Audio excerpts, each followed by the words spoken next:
Catch up with all your friends at once with Group FaceTime. To use Group FaceTime, you'll need a supported device running iOS 12 or later. Oh, and you'll want to have a few friends who can join in too. They can use FaceTime from their supported iPhone, iPad, or Mac.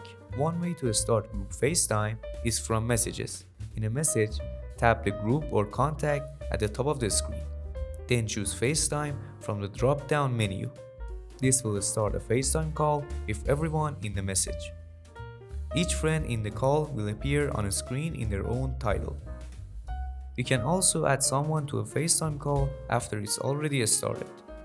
To do this, tap the bottom of the screen to bring up the menu.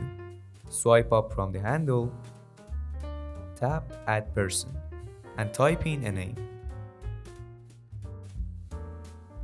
Tap Add Person to FaceTime and invite them to join. And to notify them of the incoming call, we can tap Ring. We can have up to 32 people in a group FaceTime. So don't be shy.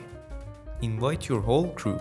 As newcomers join, their FaceTime titles will appear on the screen. The title of the person speaking will get larger automatically, so we can easily keep up with the conversation. Want to have a little fun? You can use Animoji and other camera effects to liven up the conversation. Tap Effects and choose an Animoji or Memoji to bring into life.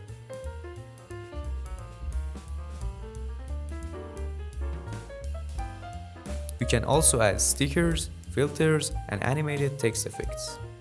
To leave the call, tap End. To rejoin, tap Join in the group message window.